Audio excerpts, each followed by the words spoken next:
Honorable Presenter, Miss Lijita C. Jafflin, who had been working as an assistant professor in the IT department at Veltech Rangarajan Dr. Sakuntala R&D Institute of Science and Technology. Speaking about Miss Lijita C. Jafflin, she is pursuing her PhD degree in Veltech Rangarajan Dr. Sakuntala R&D Institute of Science and Technology, and she completed her Master of Engineering degree in Computer Science and Engineering from Sri Muthukumaran Institute of Technology, Chennai. She published 6 papers in Scopus Index journals. We are really thankful to her for taking the time out of her busy schedule to host the webinar. We hope that the students are able to imbibe something from your knowledge, ma'am. Now I request ma'am to take over the session.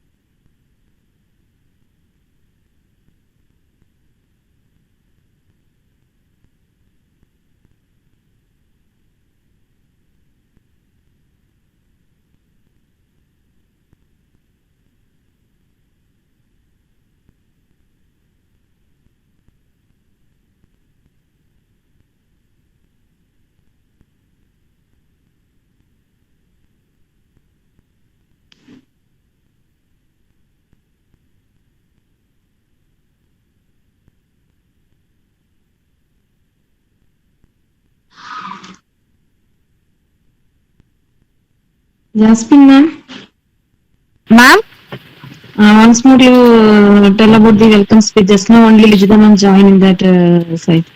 Okay, ma'am. Good morning to all. Thank you to each and everyone for being here with us today. I find immense pleasure in introducing our Honorable Presenter, Ms. Lijita C. Jafflin, who had been working as an assistant professor in the IT department at Veltech Rangarajan Dr. Sakuntala R&D Institute of Science and Technology. Speaking about Ms. Lijita C. Jafflin, she is pursuing her PhD degree in Veltech Rangarajan Dr. Sakuntala R&D Institute of Science and Technology, and she completed her Master of Engineering degree in Computer Science and Engineering from Sri Muthukumaran Institute of Technology, Chennai, and she published 6 papers in Scopus Index journals. We are really thankful to her for taking the time out of her busy schedule to host the webinar. We hope that the students are able to imbibe something from your knowledge, ma'am. Now I request ma'am to take over the session.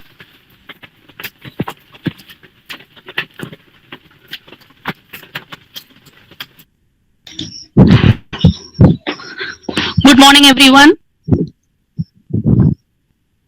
Good morning ma'am. Are you able to hear my voice? Morning ma'am. Are you able to hear my voice clearly? Yes ma'am. Yes, ma'am. Okay.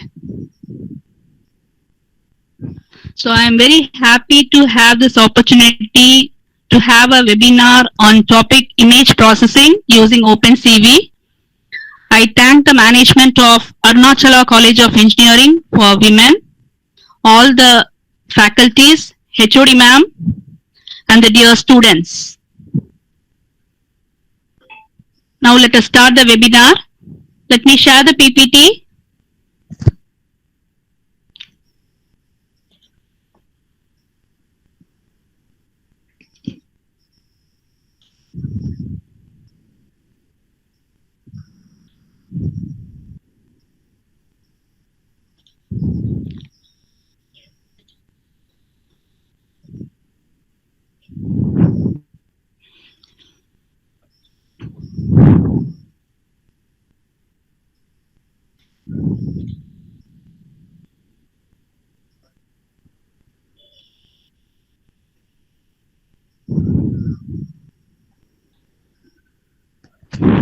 Are you able to see the screen? Yes, ma'am. Yes ma'am. The PPT? The PPT? Yes ma'am. Okay.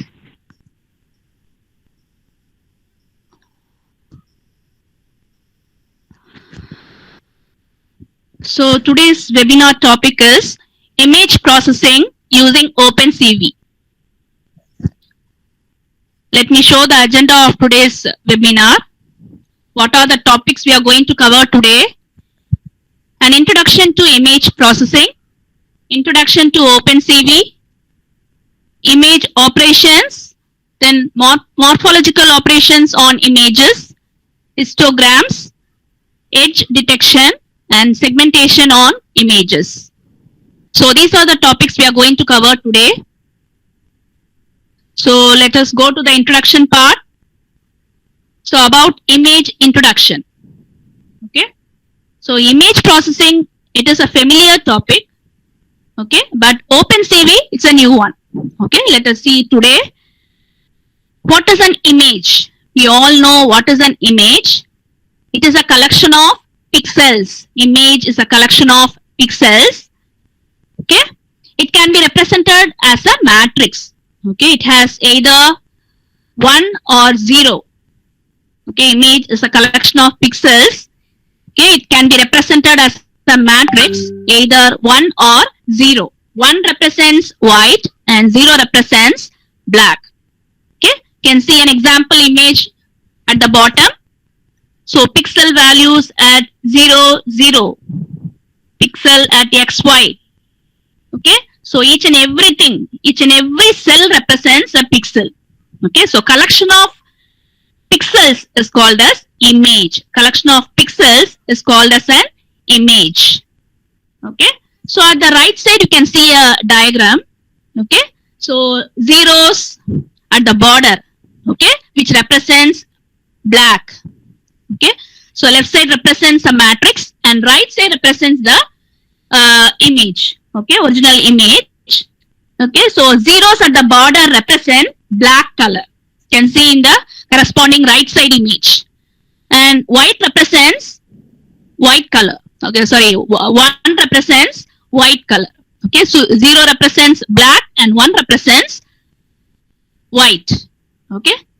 So this is what an image is. Next, what are the types of images? What are the types of images? You can see images as 3 types. Binary image, grayscale image, colored image. Binary image, grayscale image and colored image. What is a binary image? Let us see first what is a binary image. From the diagram itself, you can understand what is a binary image. It takes only 2 values. Okay, it takes 2 values, 2 colors, only black and white. Okay, it consists of 1 bit image. It consists of 1 bit image, either 1 or 0, either black or white. Okay, so this is an example for binary images. And the second type is grayscale image. Okay, grayscale image. So they represent the shades of gray. They represent the shades of gray. They do not contain any color information. Okay. The image range is about 0 to 255. 0 to 255. 0 represents black and 255 represents white. And in between we have the shades of black and white. Okay. Shades of gray. Different shades of gray.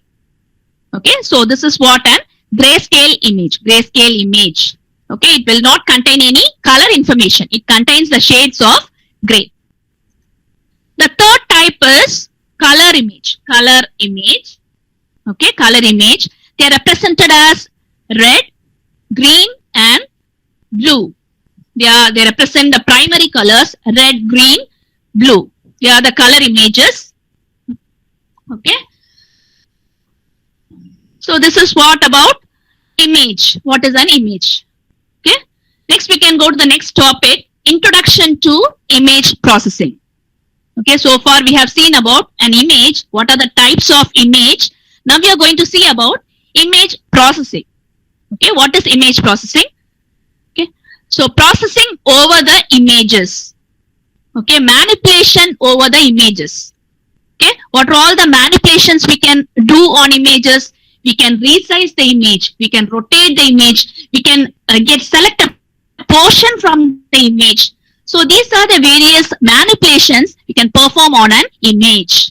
Okay, so image processing is nothing but translating an image into another image. So here input is also an image and output is also an image. Okay, so what is the definition of image processing? The process of performing various manipulations on the image. So what purpose we are performing the processing on images?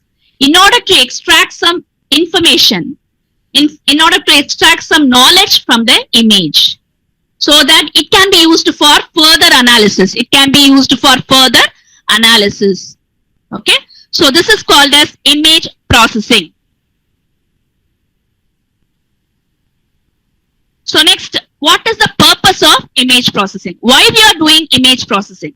Why we are doing image processing? So to identify the invisible objects, to identify the invisible elements in the image. Okay, to provide a clear image, and then to measure or to distinguish different elements in the image, to distinguish different elements in the image. So these are the various purposes of image processing. Why we are performing image processing? Okay. So next, so far we have seen about image processing. What is the purpose of image processing? Now we are going to see what is OpenCV. What is OpenCV? OpenCV stands for Open Computer Vision. Open Computer Vision.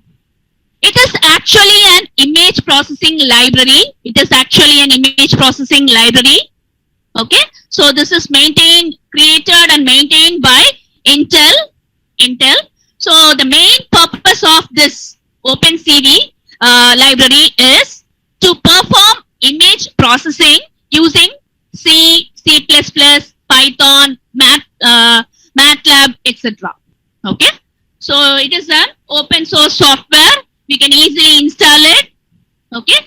And this is used for all types of analysis, image analysis. Any type of image can be taken for analysis.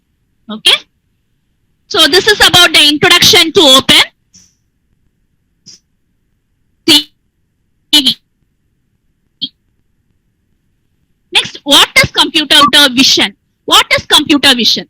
So it is a subset of artificial intelligence. It is a study under artificial intelligence. Okay, to understand the world visually. Okay, to identify and classify every objects. Okay, and perform analysis on the objects to obtain some knowledge from the objects with the help of many models, with the help of machine learning models, deep learning models, etc. Okay, computer vision. So with the help of computers, we'll be able to interpret, to bring some knowledge from the image. Okay. So this is what a computer vision is. Now let us see the basic operations on images with the help of OpenCV. Okay, we know about image processing. Okay, what is computer vision? Okay, OpenCV, Open Computer Vision. It's a software which is used for performing image processing. It's a image processing library. We can analyze, we can perform manipulations on the images. Okay, and we can obtain meaningful information from the images. Okay.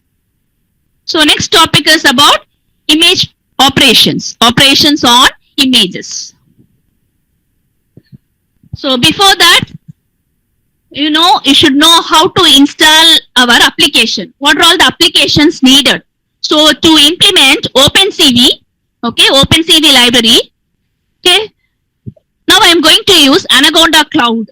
Anaconda Cloud, okay, just in Google, just type Anaconda Cloud for Python 3.7 or 3.8, okay. So you can get that software free of cost. Okay, just type Anaconda Python 3.8. Okay, just download it, install it. So under that Anaconda cloud, we have lot of IDEs. Okay, Jupyter Lab, Jupyter Notebook, then Spider IDE. So with everything we can implement. Okay, so today I'm going to use Jupyter Notebook IDE. Okay.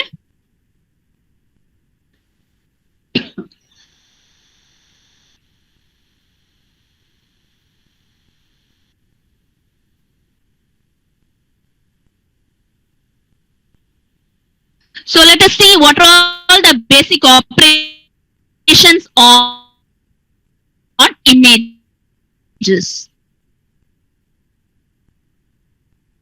We can read an image, we can display the image, we can write the particular image to a file, then we can add the images, we'll be able to search, we can crop the images, we can perform transformations, portion from the images. Let us see one by one. First we can see how to read an image with the help of OpenCV library. How to read an image.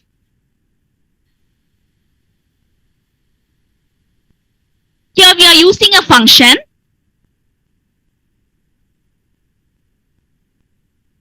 CV2. Okay, computer vision.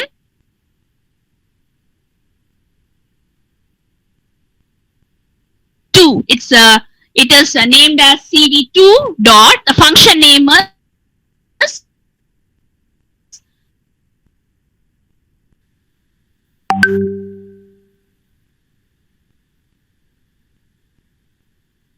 image read. We are using a function image read in order to read an image. We can read the image in color scale. We can read the image in grayscale mode, or we can we can retain the state of the image. Previous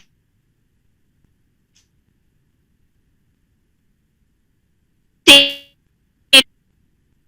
of the image.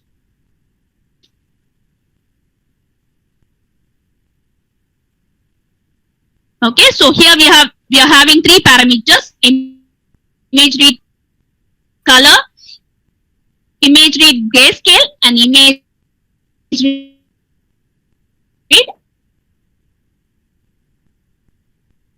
unchanged. Arguments used in a function imread. Okay, image read. Okay, let us see the implementation.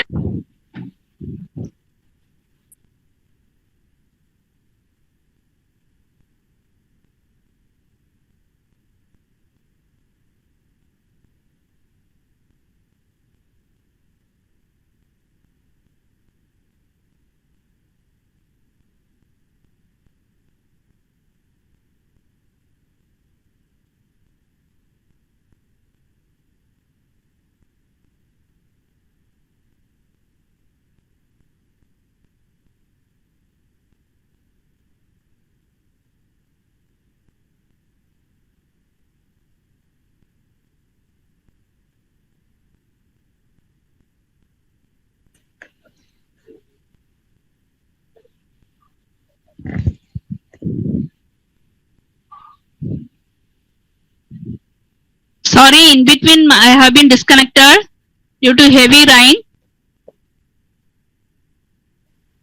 Are you able to hear my voice? Yes, ma'am. Yes, Okay.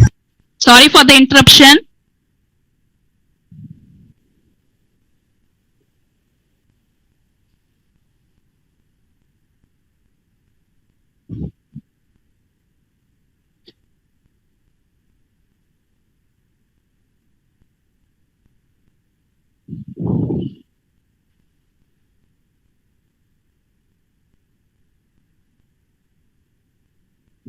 Are you able to see the Jupyter notebook?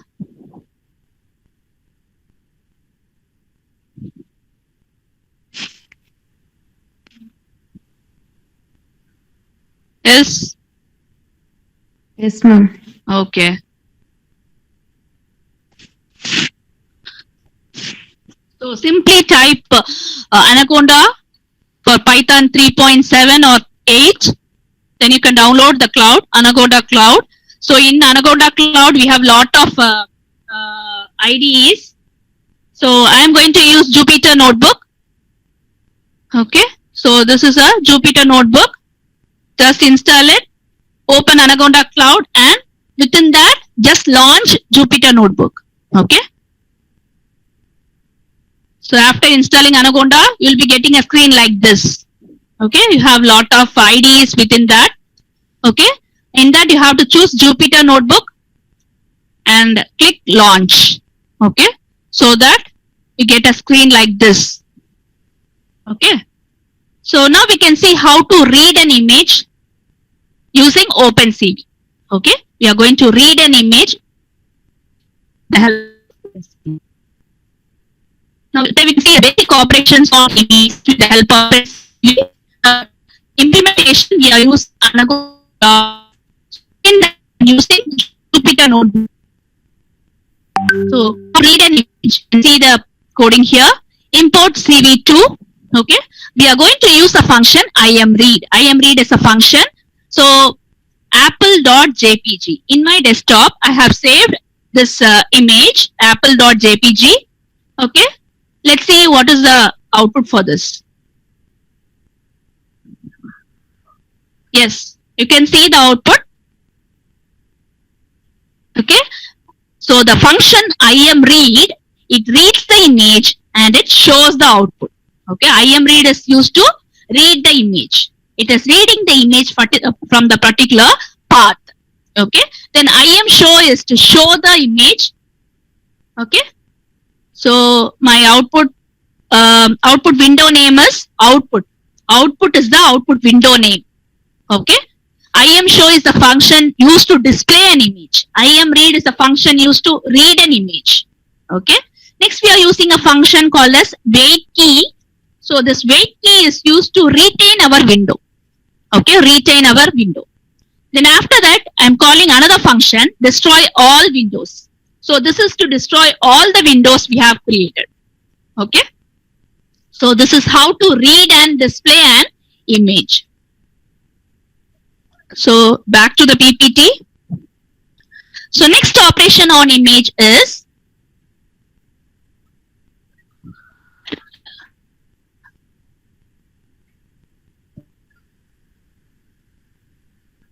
display an image. So this one also we have seen in the previous example.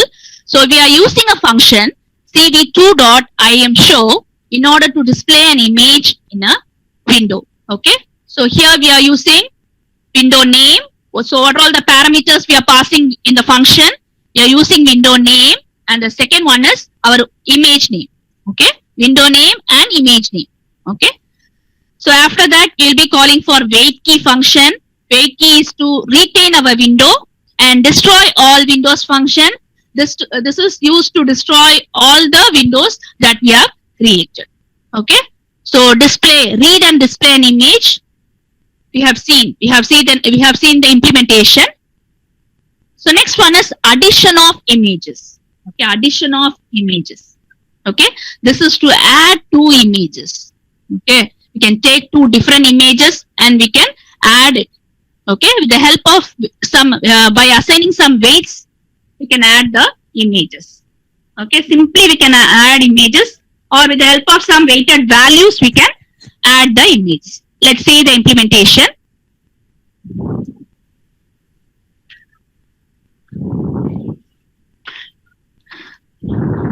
So this is a simple example representing addition of images. I hope you are able to see this notebook, Jupyter notebook.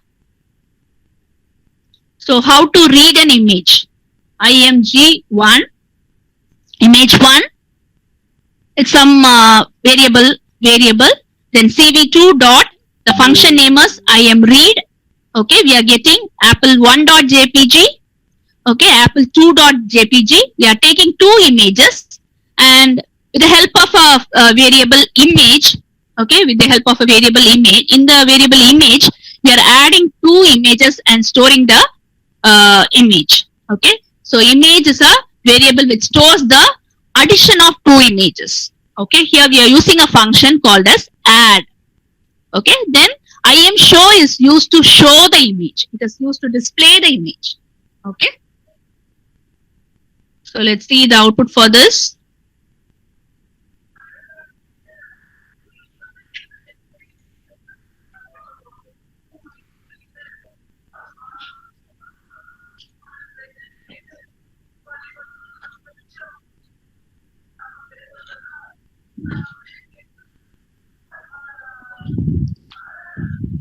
Yes, this is the output.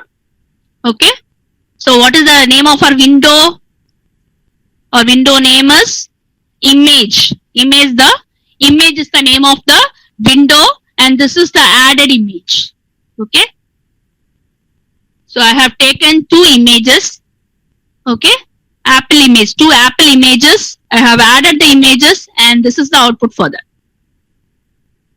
Are you able to see the output? Yes, ma'am. Okay. Back to the PPT. So next we are going to see the subtraction of images. Okay, subtraction of images. So here the main design consideration is, the image should be of equal size and depth. Image should be of equal size and depth. So images we take should be of equal size and equal depth. Okay, so for subtracting the image, we are using a function subtract. Okay, say CV2, computer vision version 2, CV2 dot subtract. Okay, we are taking two images, source 1 and source 2. Okay, so here let's see the implementation. So what does subtraction do? Subtraction of an image do? It subtracts the pixels in two images, okay, and then merge them with the help of this function. Okay, it is used to subtract the pixel values of two images. Okay, and the difference will be the output. Difference image will be our output. Okay, let's see the implementation. So here also I have taken two images. Okay, two Apple images, Apple 1 and 2. Okay, they are stored in a variable img1 and img2. Here we have used the function imread. It is used to read an image. Okay, then with the help of subtract function, we are subtracting the pixel values of two images. Okay, and we are storing it in a variable sub. So sub equal to CV2 dot subtract in bracket the two images, image 1 and image 2. They are the variables which stores the images. Okay, so then we are using a function IMShow. It is used to display the image. Okay, so let's see the output for this.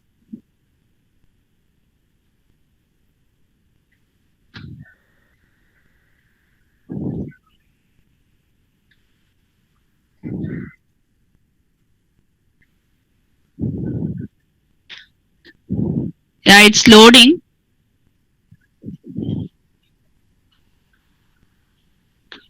For few examples, it may take some time.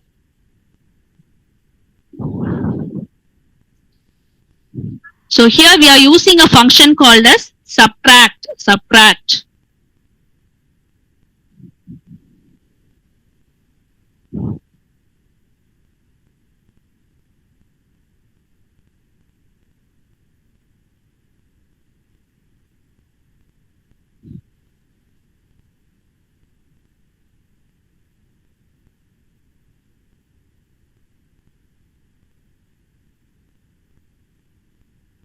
So it's loading, it's very slow. Let us go to the next topic, back to the PPT.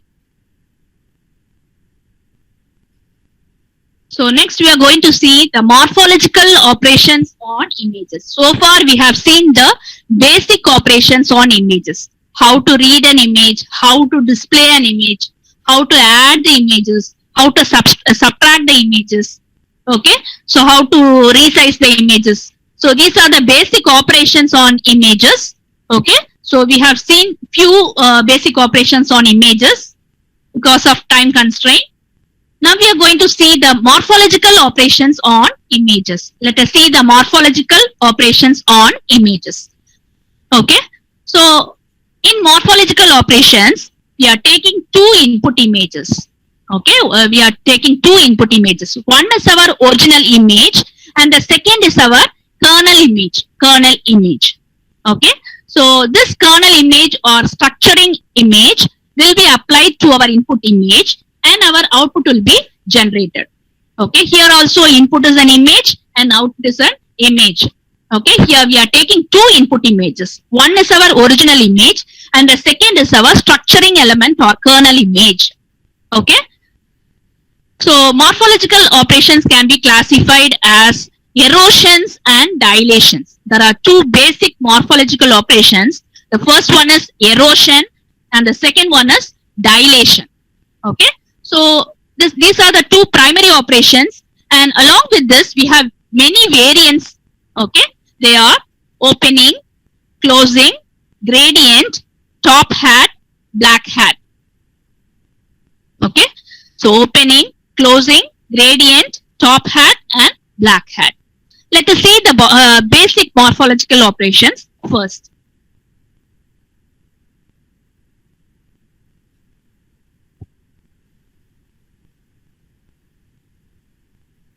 Okay, first one is erosion. So erosion is similar to soil erosion. Okay, so what is soil erosion? Eroding the soil. Okay, erosion of soil.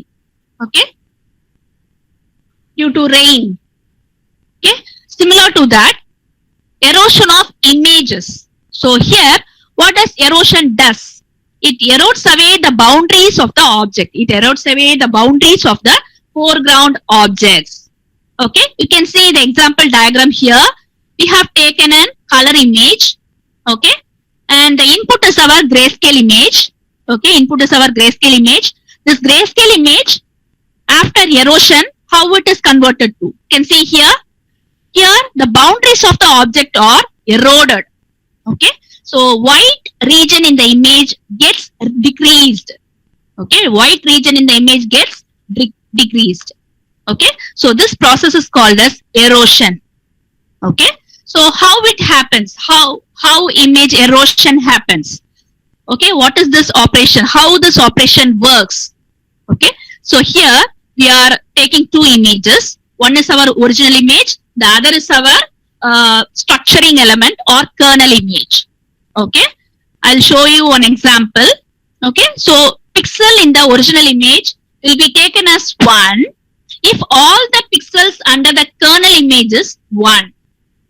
Okay, otherwise it will be eroded. Otherwise it will be made as 0. This is the concept behind erosion of images. Okay, morphological operations. There are two morphological operations, erosion and dilation. So erosion is used to decrease the white region in the images. Decrease the white region in the images. Okay, so how it works? Pixel in the original image will be taken as 1 if all the pixels under the kernel is 1. Otherwise it is made as 0. Okay, this is the concept behind erosion. Okay, I'll show you an example. So this is an example for erosion. Okay, we are taking two images. Okay, segment A. Segment A is our original image. Segment A is our original image. Okay, so image is represented in the form of a matrix. Okay, and segment B represents structuring element or kernel image. Okay, so this kernel image or segment B or structuring element is placed at each pixel in the original image. Okay, the structuring element or kernel image is placed at each position in the original image. Okay, So we'll be checking, okay, we'll be checking the left of the center of the kernel image, right, top and bottom. Okay. So if all the values are 1, then the output image will be having 1. Otherwise, we'll be marking as 0. Okay. So segment A is the original image. Segment B is the kernel image or structuring image. This structuring element is placed at each pixel value in the original image. Okay. We will be checking left of the center of kernel image, right, top and bottom. If all the 4 values are having 1, then the position of the pixel in the output image is 1. Otherwise, the output image pixel value will be 0. Like that, you have to calculate the pixel value for the output image, okay, for all positions, for all pixel positions. Okay. So in this way, the eroded output has been obtained. Erosion B. This is for example. Okay. Let's see program for example program. Okay. So we are going to see to computer vision 2, then in NumPy or NumPy stands numerical Python. In order to implement numerical calculations, we are using a called as NumPy. Okay. We import NumPy as NP. Okay. In short, we are reading it as NP. Okay. So next, I'm going to read an image read with the help of image read function. Okay. What is the name of our input? Input.png or JPEG or JPG, anything. Okay. So next, I'm going to take the kernel image. Okay. Kernel image, it is represented as a 5x5 matrix. Okay. So after that, image erosion is a variable which stores the eroded image. Okay. Eroded image. So after obtaining the eroded image, we are using a function called as imshow. It is used to display the eroded image. Okay. Then input image and eroded image as output. Okay. Now let us see the implementation of this.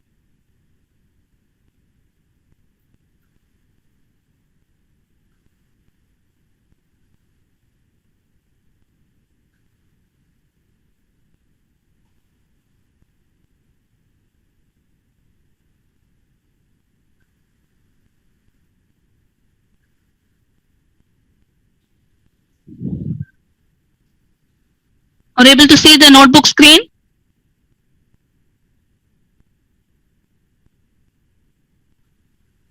Yes, ma'am. Okay.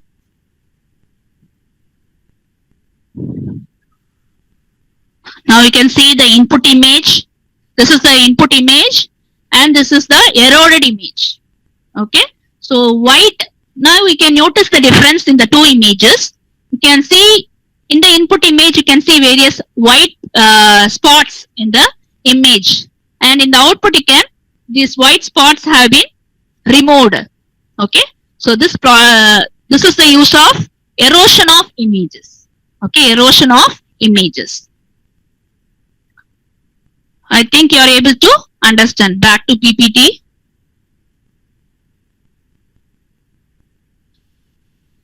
Okay.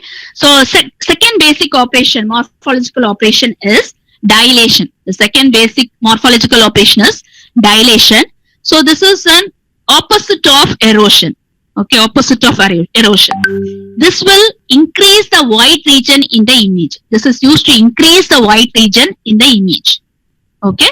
So this is also used in joining the broken parts of the objects. Okay, broken part of the objects in the images. Okay, so here the main purpose is to increase the white region in the image, or you can increase the size of the image, to increase the size of the foreground object in the image. Okay, so here the concept is, if the pixel is 1, when the output pixel is 1, if at least one pixel under the kernel is 1. Okay. Let me explain this with an example.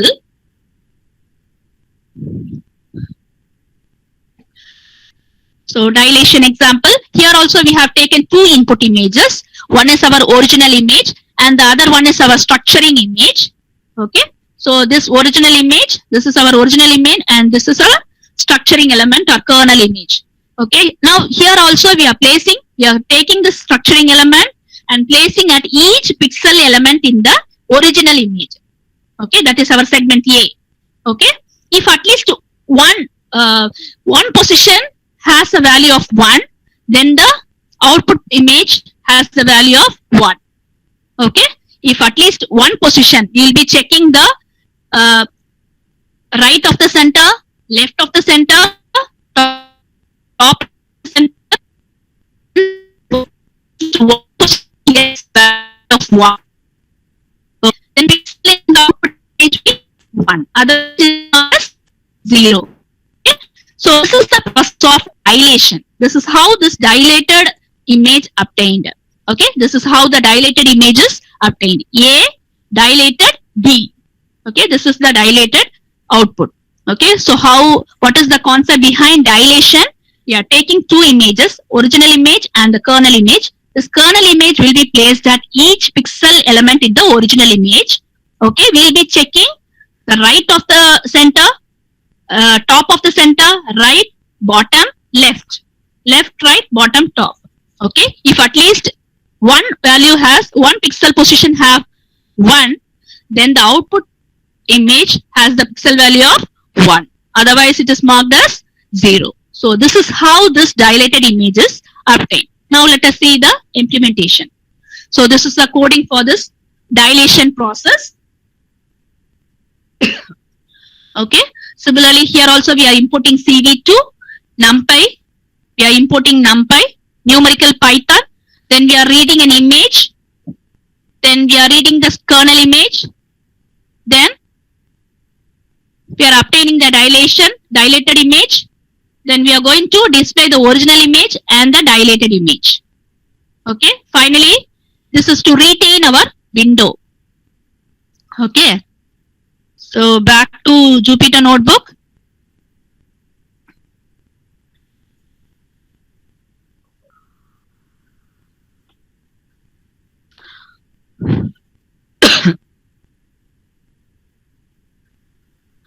Now we can see the output here. This is the original image and this is the image after dilation. Okay. So this is the original image and this is the image after dilation. This is to increase the foreground of the particular image. Okay. This increases the size of the foreground image and it is used to increase the white spots in the image, to increase the white region in the image. Okay. So this is about the basic operations of images.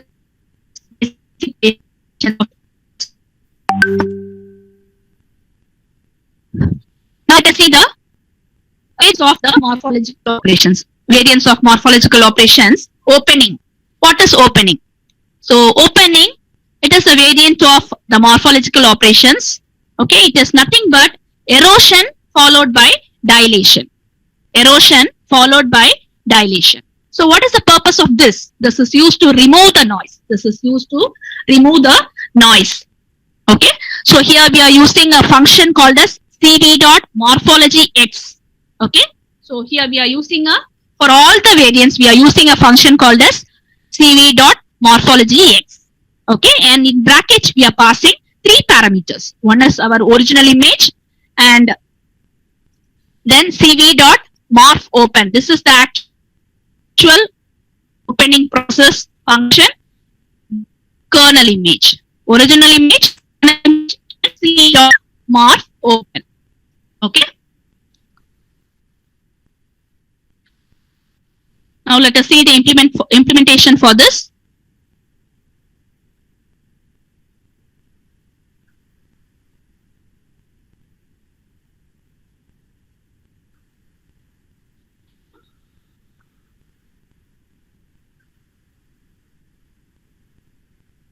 Here, this is input and this is the output. Okay. So this output present, opening of, okay, erosion followed by dilation. Erosion followed by dilation. Okay, this is used to the process in image. Notice the different images. The output image contains no noise. The noises have been somewhat removed. Okay, so this process is called opening. So next basic operation, closing. So next variant of morphological operations, closing.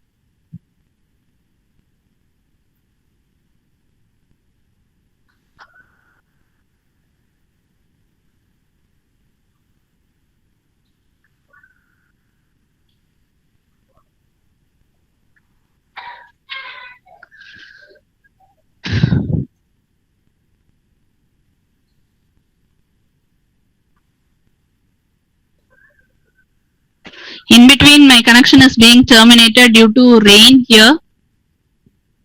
Sorry for the interruption. Are you able to see the screen? The PPT screen? Yes, ma'am. Yes.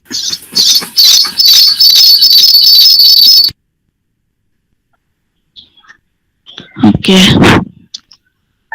So closing is another one variant of morphological operations. Okay. So closing represents dilation followed by erosion. Okay. Dilation followed by erosion. Okay. So here we are using a function called as cv.morph close. cv.morph close. So this is used to remove the small holes inside the objects. Okay, it is used to remove the small holes inside the object. You can notice from the image. Okay, you can notice in the diagram. This is the original input image. Okay, so here we have lot of small holes, black points, and in the output, the black points have been removed. Okay, so this is the use of closing operation. Let us see the implementation of this.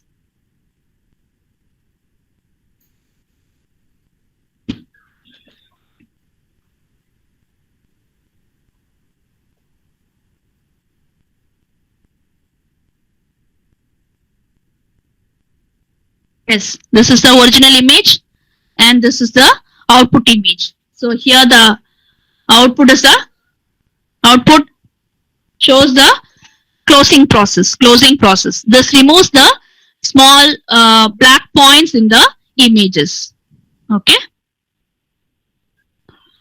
And the next operation is morphological gradient.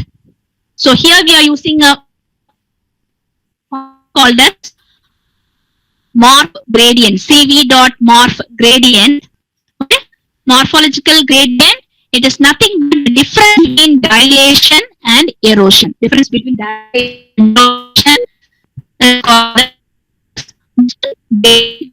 Okay, so you can see here it marks the output image marks the edge. Region in use input.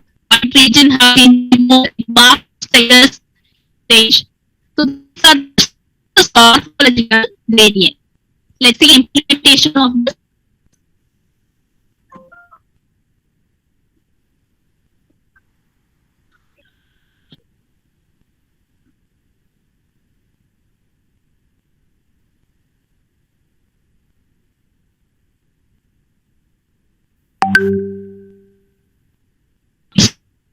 Yes, this is the output for morphological gradient. This is the and this is the image morphological gradient process. It shows the marks the corners.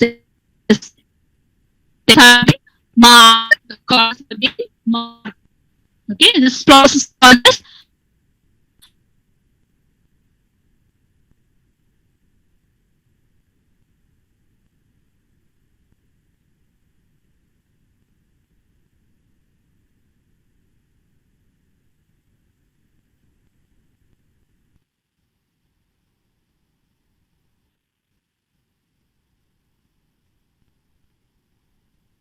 Ma'am, your voice is not audible, ma'am.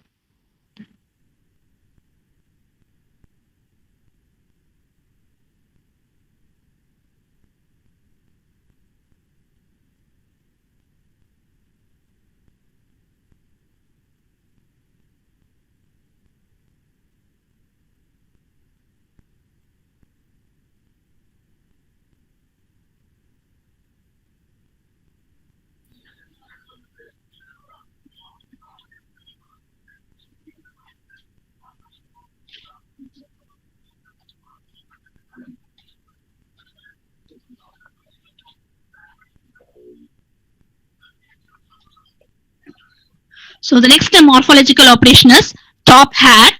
Top hat. So this is used to show the difference between image and opening process of image. Okay, this input image and opening process of image, and the difference shows our top hat. Difference shows our top hat. Okay, so here we are using a function called as cv.morph top hat. Okay, so this is an example, and let's see the implementation of this.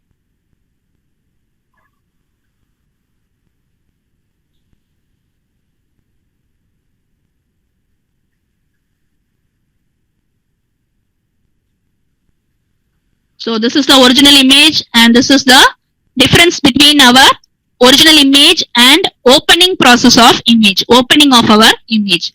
And this operation is called as top hat operation, top hat operation. Okay. And the last morphological operation is black hat, black hat. Okay, black hat operation. So this takes two images as input. One is our original image, and the other one is our closing operation of image. Okay, one is our original image, and the second one is the closing operation of our image. Okay, and the difference between these two images gives our black hat output image. Black hat output image. Okay, here we are using a function called as cv2.morph black hat. cv2.morph black hat. Okay, let's see the implementation part of this.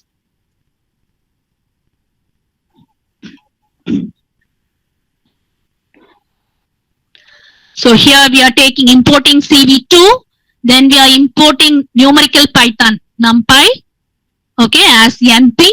Then we are reading an image with the help of image read functions. Then we are taking kernel image. Then we are using morph black hat function in order to perform black hat operation. This is the difference between the input image and closing operation of the image. Okay. Then this shows the ImShow function shows the image, original image, and the second ImShow function is used to show the output of the black hat operation. Okay. Let's run this.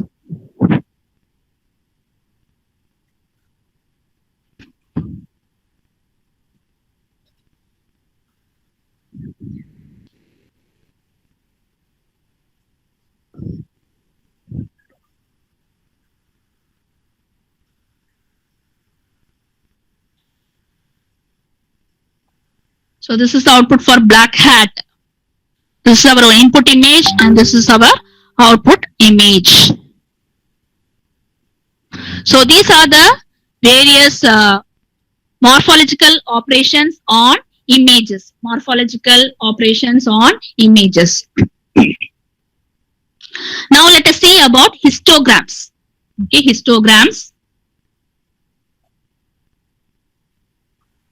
So what is the purpose of histograms? What is the purpose of histogram? So it is used to represent the images visually. Okay, histograms, they are used to plot obtain the information from the image, and they are used to represent the image graphically or visually. Okay, in the form of graphs, in the form of plots. Okay, so this is the purpose of histograms. Okay, it is used to represent various features of image. It is used to represent the dynamic range, then saturations, the brightness, contrast. Okay, these features of an image can be represented with the help of histogram. So what is the use of histogram? They are used to represent the intensity distribution of an image graphically in the form of graph or plots. Okay, so this is an example for histograms.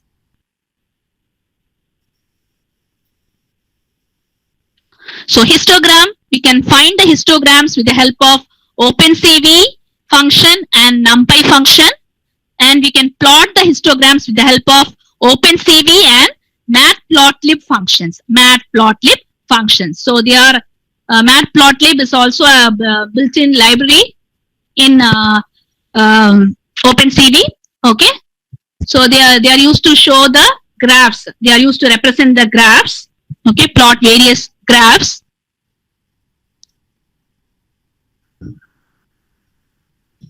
So next, histogram calculation using OpenCV function. So using OpenCV function, what is the name of the OpenCV function used for calculating the histogram?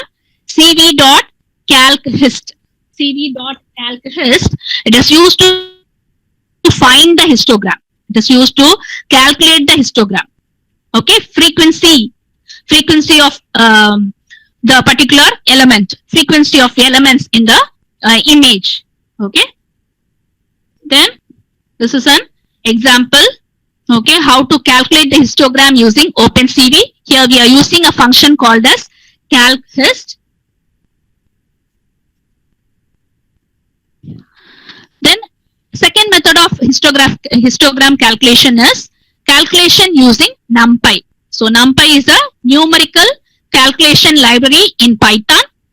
Okay, so here we are using a function called as histogram, np.histogram. NP stands for numerical Python, and histogram is a function used for calculating the histogram, to calculate the frequency of pixels in the images. Frequency of pixels in the images. So in the previous one we are using, in OpenCV we are using calchist function, and in NumPy we are using histogram function. Okay, so both are used for calculating the histograms. So next, how to plot the histograms using Matplotlib. Matplotlib, plotting of histograms using Matplotlib.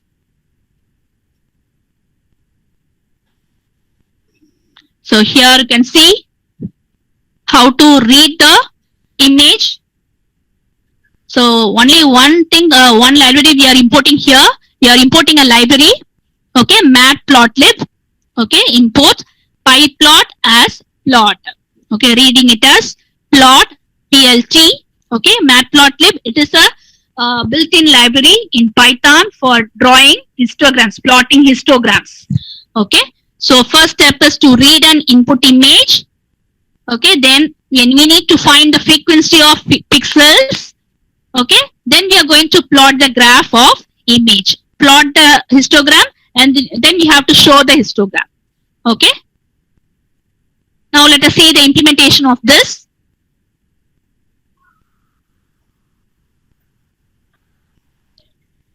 So here I can show two histograms. Okay. You can see two histograms. We have imported Computer Vision 2. We have imported Matplotlib, and then we have taken an input image. Okay, input image im1.jpg. With the help of imread function, I am reading the input image, and with the help of calchist function, I am finding the frequency of pixels in the particular image 1. Then I am plotting the graph with the help of plot of hist function. Plot is a function used to plot the histogram. Then show is to display the particular histogram. So this is the output for that. And histogram 2. This is another one example. Okay. So this is using calchist function, and this is using histogram function. Histogram function. Okay.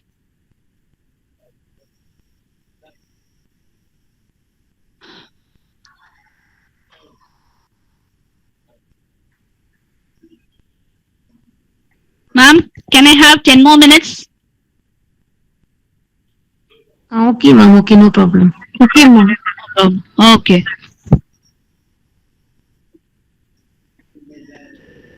So next, we can see edge detection. Edge detection. So it is a subtype of image segmentation. Okay, here we can find the edges in the images. We can detect the edges in the images. Okay, so what is the purpose of detecting the edges in the images? We can reduce the size. Okay, we can reduce the amount of data to be processed. Okay, so if we have only edges in the images, we can easily process the particular image. Okay, so for that purpose, we are using edge detection techniques. Okay, so this is an example. So boundaries, they are represented in white color. They are nothing but the edges. So the first diagram represents the original image, and the second one represents the edge detected image. Okay, so white color, they represent the edges. Okay, so for that we are using a algorithm called as canny edge detection. So as I have less time, I can't be able to explain it in detail. I'll just show it with a simple function, canny. So all the edge detection operations, they can be shown with the help of a canny function. Okay.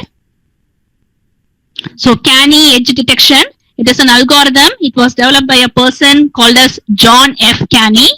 Okay, so here we have 4 stages.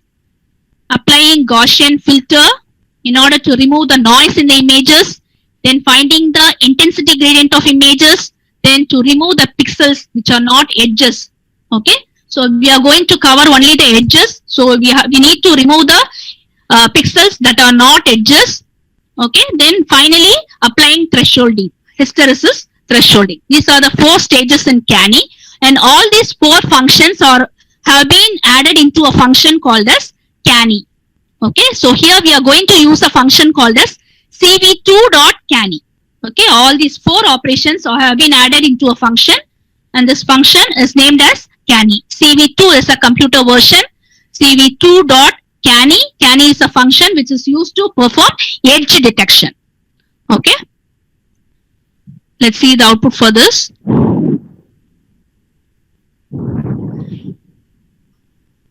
So this is the original image, and this is our edge detected image. The second image shows the edge detection. Okay.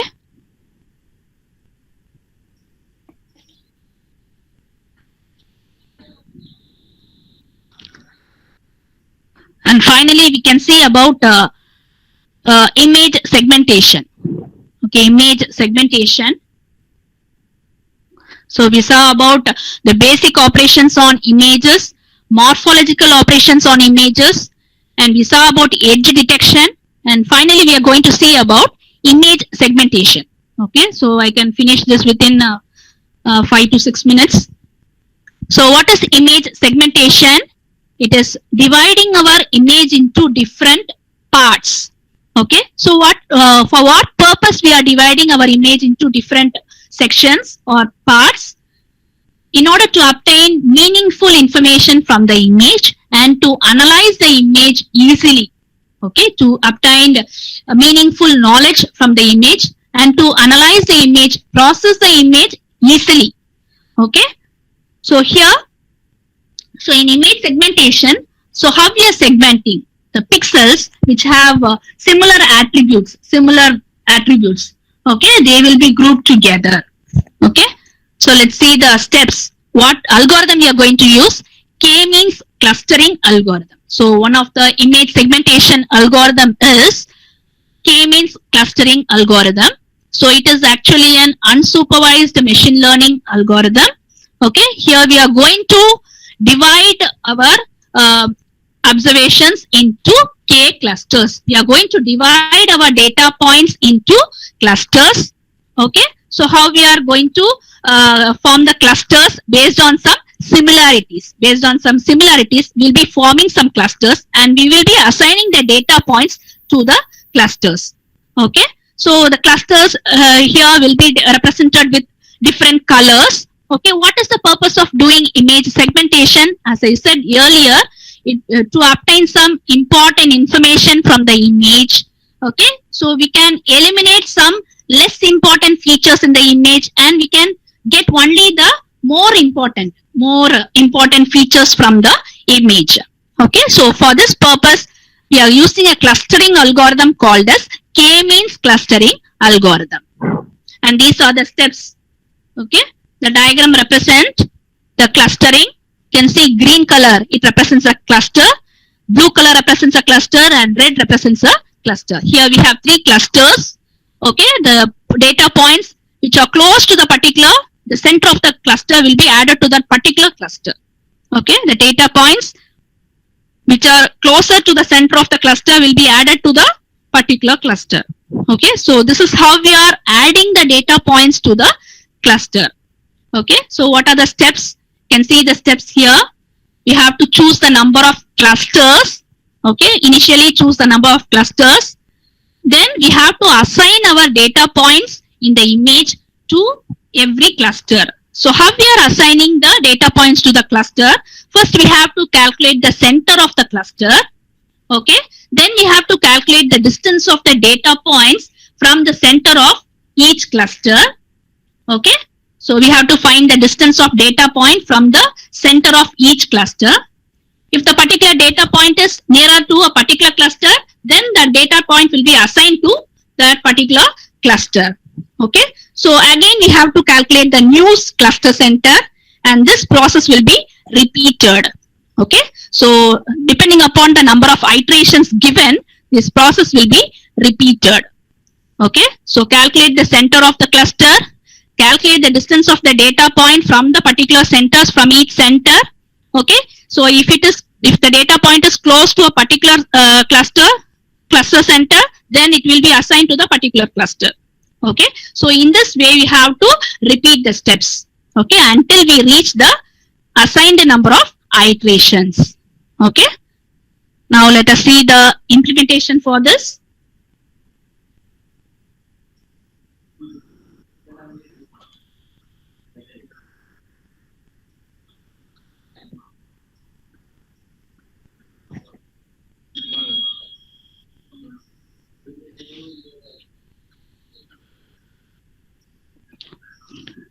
Yes, you can see the output here.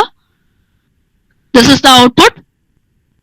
Okay, you can see here we have assigned a cluster of 3. Okay, K is represented as 3. So here we have 3 cluster in the output image. Okay, you can see light green, then somewhat dark green, and the darkest one. Okay, you can see 3 segments in the output image. You can see the image now. This is the output. Okay, this is the output part. And here we can see 3 different colors: light green, dark green, and the darkest one. Okay, so they represent the clusters or segments.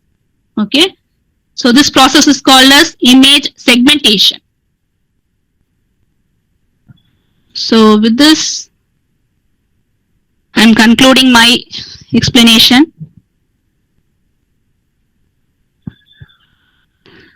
So if you have any queries, you can ask now.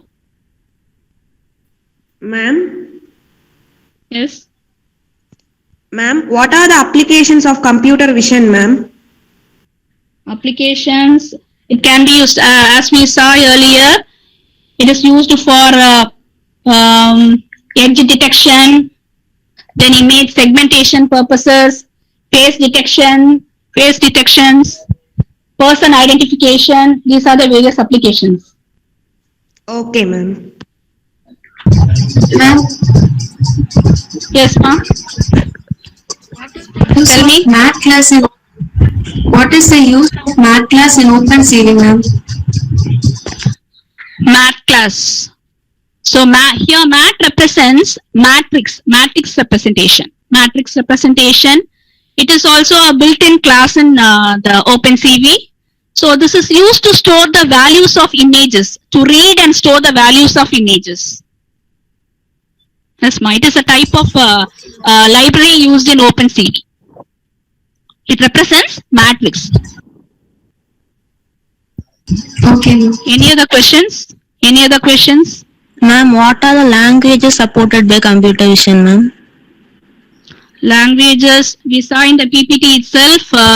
It can be implemented in C++, Python, then MATLAB. So these are the languages supported. So, but implementing in Python, it's very simple. Okay, ma'am. Okay. Ma'am, Yes, tell me. what are the machine learning algorithms available in OpenCV?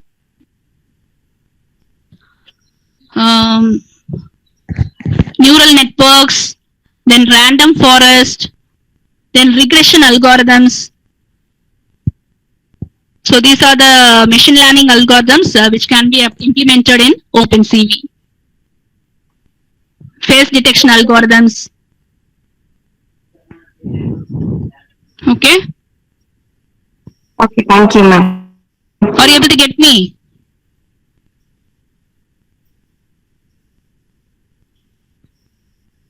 Any other queries?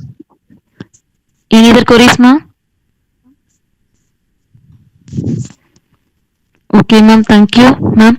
Respected Miss Ligida C. Jeffrin, ma'am, and all the participants, it's my privilege to propose vote of thanks on behalf of Department of Computer Science, Arunachala College of Engineering for Women. I extend my hearty thanks to Miss Ligida C. Jeffrin, ma'am. We are really entitled with your knowledge. Today webinar was full of knowledge and interesting things. Thank you, ma'am. I extend my big thanks to all the participants for your active participation. Thank you guys for making this webinar as grand success. Thank you once again. Thank you, ma'am. Thank you.